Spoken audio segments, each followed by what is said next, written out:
Bismillahirrahmanirrahim. Assalamualaikum warahmatullahi wabarakatuh. Waalaikumsalam warahmatullahi wabarakatuh. Para pemirsa dan sahabat beriman dimanapun berada, alhamdulillah kita berjumpa lagi di Ustadz Danu Official Channel. Semoga kita selalu dalam lindungan Allah Subhanahu wa Ta'ala.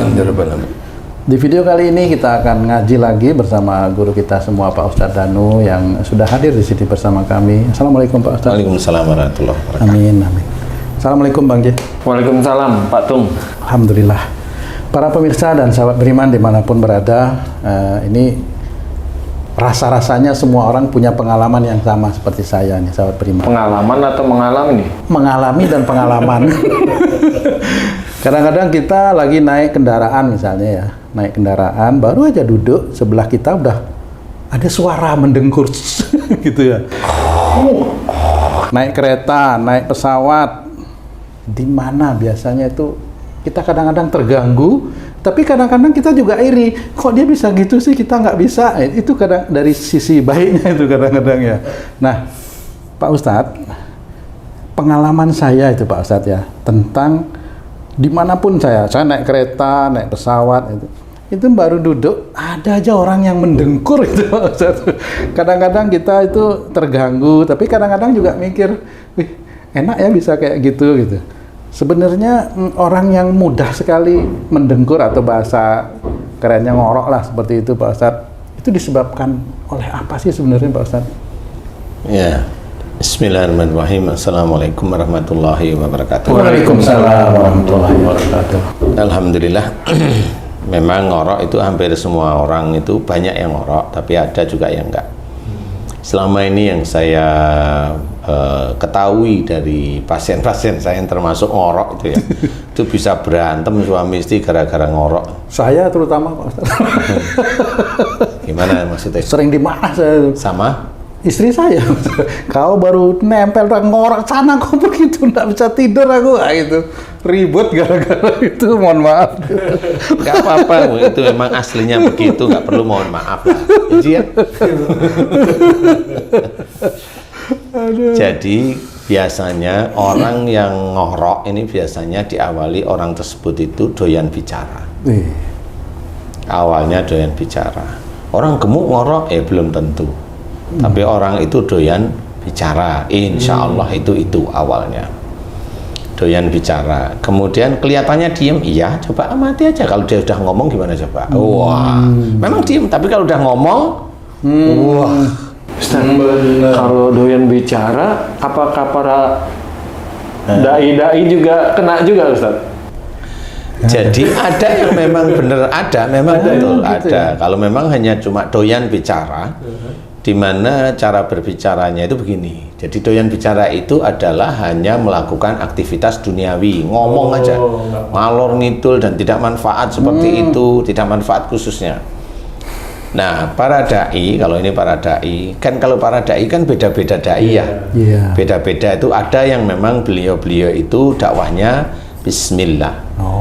Jadi karena Allah itu ada beda. Kemudian pada saat beliau itu menyampaikan risalah-risalah agama, beliau juga menyiapkan bahwa apakah dirinya itu sudah menjalankan atau belum. Kemudian ayat-ayat yang munculkan itu adalah ayat-ayat yang dia munculkan bukan untuk menampilkan bahwa dia itu hebat, tapi memunculkan itu agar jamaah itu atau taklim itu paham sehingga bisa diakomodir atau dikerjakan, difahami, kemudian dikerjakan sebenarnya. Jadi nilai di situ dari pikiran seorang dai itu akan dinilai oleh Allah Ta'ala. Sehingga pada saat beliau itu menyampaikan sesuatu risalah-risalah agama itu tidak dinilai buruk oleh Allah.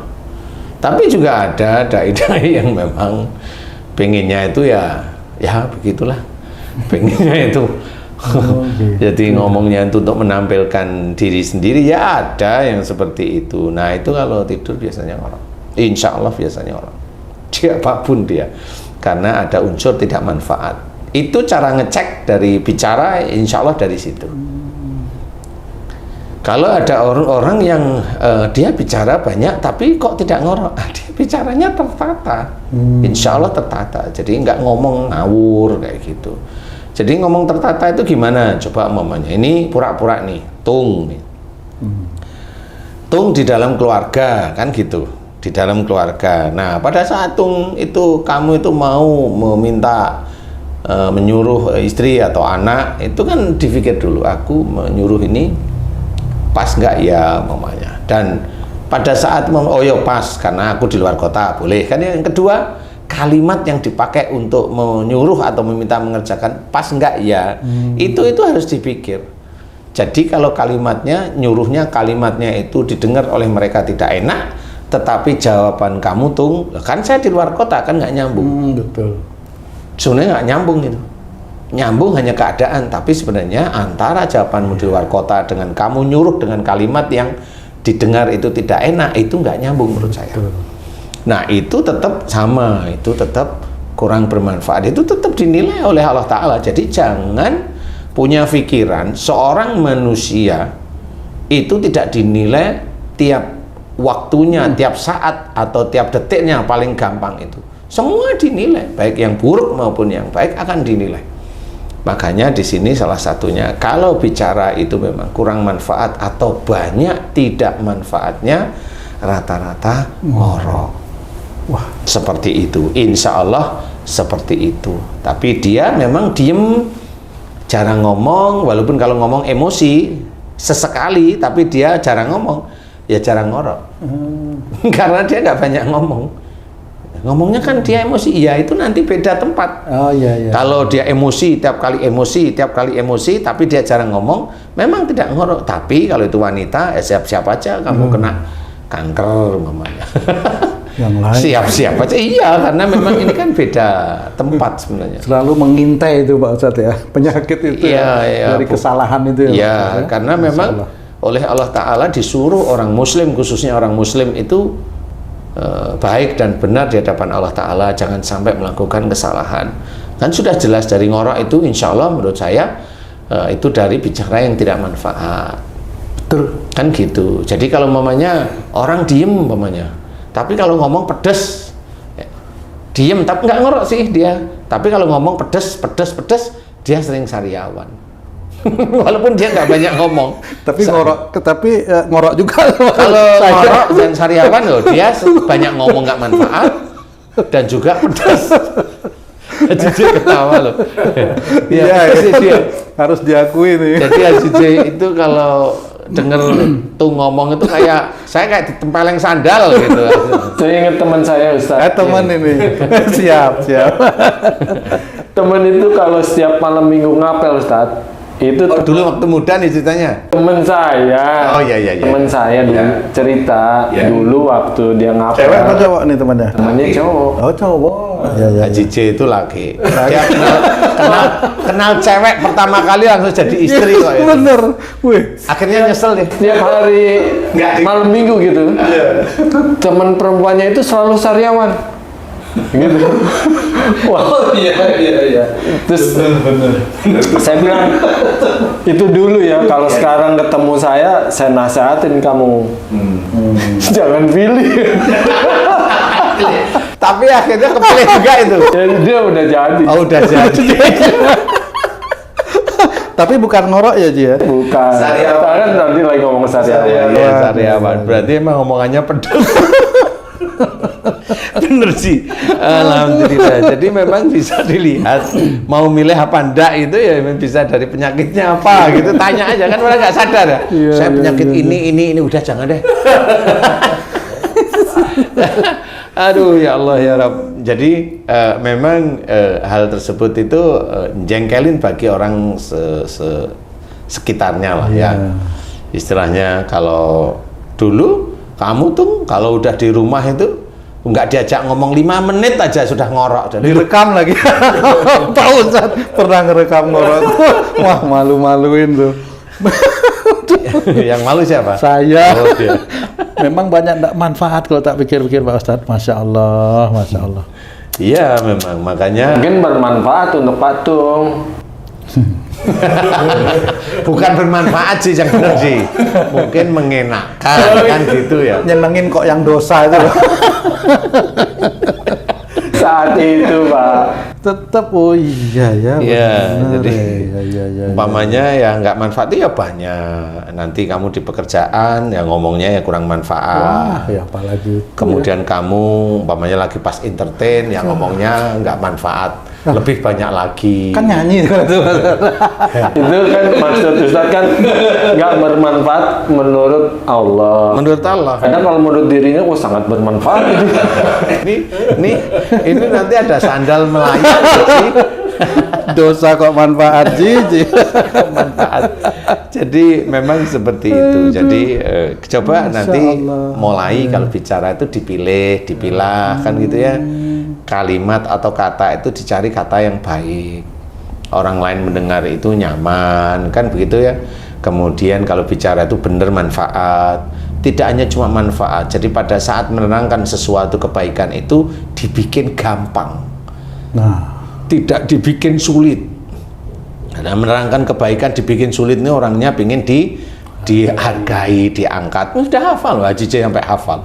Jadi dibikin gampang orang itu untuk melakukan suatu kebaikan. Gampang dicerna, Gampang dicerna. gampang dipahami. Iya, betul. Nah, ini dia sudah memilih dan memilah kalimat-kalimat. Berarti dalam bicaranya pun itu disesuaikan dengan cara berpikir yang Islami. Jadi saya tidak mau bicara itu tidak manfaat. Berarti dipilah. Terus dalam dia berkalimat itu beberapa jam itu otaknya selalu mengajak lisan yang keluar itu adalah baik. Dan itulah yang dicatat oleh Allah Ta'ala menjadi kebaikan. Jadi bukan berarti harus diam. Tidak, kalau memang itu yang diucapkan harus suatu kebenaran, ya diucapkan kebenaran, kan gitu. Tapi kalau dia mengucapkan, umpamanya ada seseorang nih, umpamanya nih pendakwah nih, dia mengucapkan kalimat yang mengajak taklim atau jamaahnya memusuhi saudaranya, oh ini sama, itu nggak manfaat selamanya dan akan menjadi dosa jariah. Nggak boleh yang seperti itu. Jadi kalau kita itu sudah ada seorang membaca asyhadu an la ilaha illallah wa asyhadu anna muhammadur rasulullah, itu sudah saudara. Hati-hati kalimat di mulut ini. Hati-hati. Kalau kalimat di mulut itu menjadikan rusaknya akidah orang yang mendengar, kemudian mengajak orang itu memusuhi saudaranya, kan dia juga mengakui kalau orang beriman itu saudaranya, betul nggak sih? Tapi orang tersebut munafik di hadapan Allah Ta'ala dan dia menyebarkan kebencian kepada saudaranya yang lain, itu munafik. Nah, munafik itu sudah jelas besok tempatnya di mana? Neraka sudah jelas. Walaupun dia pendakwah, neraka jelas. Makanya hati-hati. Dakwah pun juga harus hati-hati, nggak bisa seperti itu. Jadi harus belajar bahwa bicara harus ditata. Difikirin tiap kalimat, kecuali memang bercanda. Bercanda sudah paham, oh ini bercanda, ini tidak serius. Kalau memang orang tak tahu itu bercanda, bilang ini bercanda ya, bilang seperti ini bercanda. Jadi memang ini sudah menjadi teken kontraknya bercanda, jadi nggak serius, sehingga kita tidak dinilai jelek oleh Allah Ta'ala. Nah, disitulah kita mulai belajar untuk menata lisan, sehingga seseorang itu mengerti, oh ini lisannya baik, oh ini lisan tidak baik. Seorang yang ngomong ngotot aja, oh itu batuk, insya Allah. Tapi kalau dia omongannya ngotot nggak batuk, insya Allah imannya kurang. Udah gitu aja kuncinya. Walaupun dia pendakwah, tapi kalau dia tidak batuk, insya Allah imannya kurang. Kalau dia imannya kuat, insya Allah dia akan batuk. Karena ngotot itu sebenarnya juga dilarang. Bicaralah yang lemah lembut seperti itu, karena disuruh oleh Allah Ta'ala. Lemah lembutlah kamu kepada mereka, seperti itu. Lintalahum, itu harus difahami. Berlemah lembut kepada mereka itu harus kita kerjakan. Nggak bisa ngotot aja. Kalau bisa, kalau dia pendakwah, dia ngomongnya ngotot, matanya mencicil, matanya gini ya, itu dia nggak batuk, cukup. Imannya sudah diketahui, insya Allah seperti itu. Kalau imannya kuat, insya Allah Allah akan memberikan batuk kepada dia. Kalau memberikan batuk, agar apa? Agar faham. Kalau bicara jangan ngotot. Sebenarnya begitu-begitu aja. Nah, karena imannya itu belum, ya dia nggak akan batuk. Seperti itu. Bisa aja karena dia kena ngotot terus akhirnya sakitnya paru mamanya, bisa aja. Oh, malah kebalikannya. Bisa aja langsung diberi sakit paru agar paham. Tapi orang kan belum tentu paham. Orang itu kan hatinya belum tentu halus, jadi dikasih sakit itu nggak paham. Seperti itu. Ya kan? Kayak mamanya Tung ngomong sama temennya, ngomong tentang keluarga, wah cacis cus, udah bener dia ngomongin. Besok bangun pagi langsung kakinya sakit ya, cukup ya. Itu berarti imannya kuat. Kan langsung dikasih sakit. Berarti itu omongannya salah. berarti saya dari dulu terbuaikan tuh Pak. Saya pernah beberapa kali tertidur di proyek ya, siang itu kan kalau kena ini tertidur ngorok. Nanti teman sebelah, Pak, capek ya Pak? Oh iya capek. Oh, ngorok karena capek. Jam Iya, berapa dibangunin? Biasanya habis makan siang tuh Pak Ustadz, jam 1 lah, jam 1 siang itu kan. Jam 1 siang. Habis makan siang. Habis makan siang.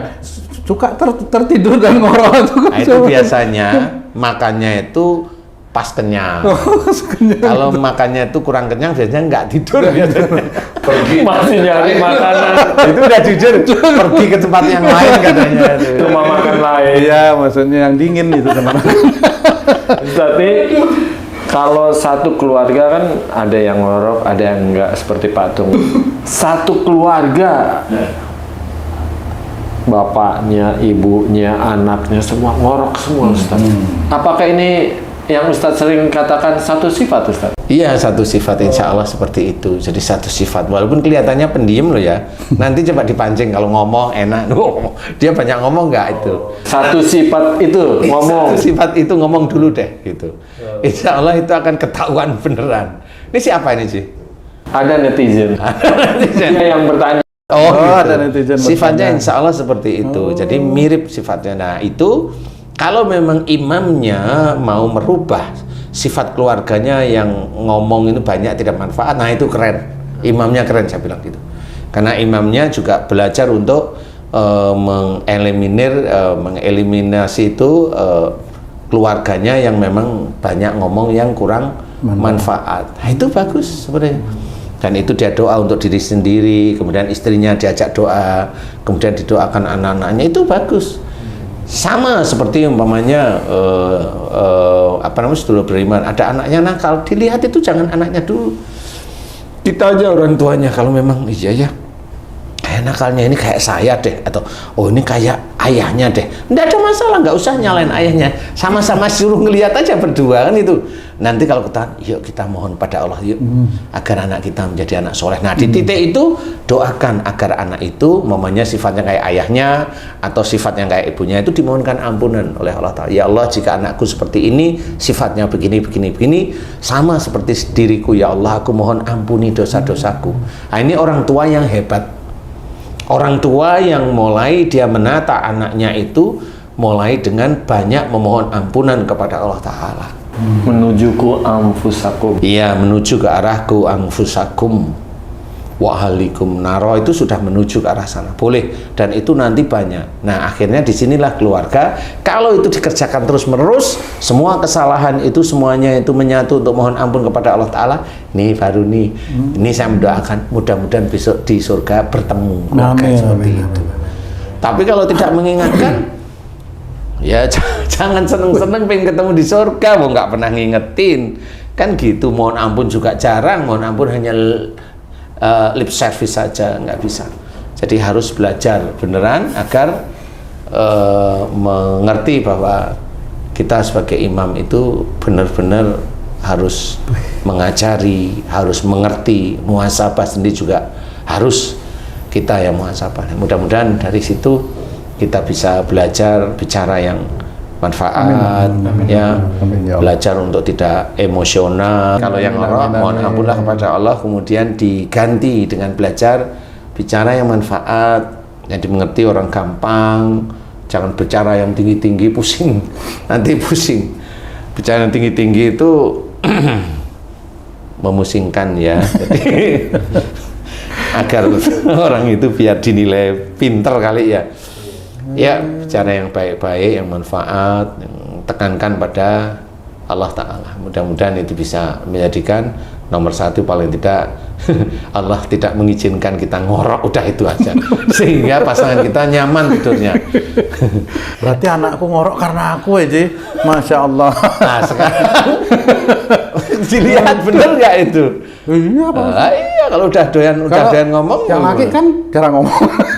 Tapi ngorok. Lah, kok bisa begitu? Lah, kan tadi udah dijawab itu dari tanya. Jarang ngomong.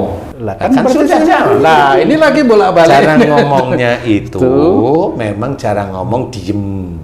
Tapi nanti kalau sudah ngomong, ngoceh terus sebenarnya. Kan gitu, cara ngomong itu di hadapan Orang tua. bapaknya. Benar. Karena bisa aja kenapa dia cara ngomong ya karena bapaknya nyebelin. Jarang di rumah. Sak muni-muni betul. Kalau anak saya yang cewek di luar banyak ngomong. Oh. Iya di rumah nggak. Kayak Iya. siapa? Kayak mamanya. Dan saya. Aku kena 3 kali nih. Iya seperti itu. Makanya itu harus kamu syukuri. Berarti itu memang anak-anakmu. Alhamdulillah, memang harus disyukuri dulu itu. Baru mohon ampun ini. Nggak selesai-selesai mohon ampun Pak Ustadz. Lah umpamanya Haji C ini punya istri, punya anak. Itu suruh milih duduk aja. Haji C di sini, emaknya di sini, anaknya sini. Itu nanti ngumpulnya kemana ketahuan kok itu. Gitu. Kemana? Ya, pasti nongkrong ke Haji C. Itu berarti anaknya nyaman di situ. Itu kalau anaknya musuhin ibunya, salah nggak itu Pak Ustadz? Ya salah. Astagfirullah. Yang salah siapa? Haji J.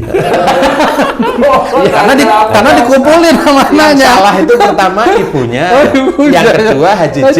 Karena Haji C itu imam, ya Haji C yang pertama kedua salah. Ini tuh Ben nih, nekat. Aduh, Ji kena 2 kali, aku 3 kali Ji. Saya 2 kali lipat, berarti 4. Ya insya Allah seperti Nggak itulah bisa saudara habis beriman ini. ya. Masya Jadi Allah, kita Masya Allah. seperti cerita ini memang kita cerita santai tapi mudah-mudahan ini manfaat. Jadi kebanyakan ngomong yang tidak manfaat ya belajar untuk dikurangi atau dihilangkan lah ya. Walaupun sulit ya dikurangi aja. Tetapi belajar, semuanya kan dari belajar. Kemudian belajar ditata bicara, belajar ditata dalam berpikir ya. Mudah-mudahan insya Allah nanti Allah akan memberikan jawaban mulai tidak ngorok, mulai nyaman. Nah, kayak umpamanya orang yang nyaman umpamanya kayak tung umpamanya kamu udah nggak ngorok umpamanya nyamannya bisa dilihat istrimu itu badannya subur. Nah, itu nyaman. Nyaman bener. Ya nyaman kecil? Nyaman. Nyaman. Tambah subur. Ntar dulu dong, siapa dulu nih? Kemana dulu? Ntar sama, tapi emang sama sih. Kan gitu. Jadi berarti Haji C itu kalau tidur nggak ngorok dia tanyain. Makanya istrinya merasa nyaman. Begitu ya. Setelah beriman. Wallahu a'lam. Masya Allah. Terima kasih banyak Pak Ustadz penjelasannya, Masya Allah Ji. Para pemirsa dan sahabat beriman dimanapun berada, demikian tadi penjelasan dari guru kita Pak Ustadz Danu mengenai satu hal nih, masalah kecil ngorok ya. Mudah-mudahan kita bukan hanya bisa memahami tapi mencoba untuk mempraktekkan apa yang telah beliau sampaikan, analisa-analisa beliau dan solusi-solusi yang beliau sampaikan. Mudah-mudahan semua ini bisa kita gunakan untuk meningkatkan keimanan dan ketakwaan kita kepada Allah Subhanahu wa Ta'ala. Saya Tung pamit diri, sampai jumpa di video kami yang lain. Apabila ada kata-kata kami yang salah dan kurang berkenan, kami mohon maaf. Wassalamualaikum warahmatullahi wabarakatuh. Waalaikumsalam warahmatullahi wabarakatuh. Alhamdulillah.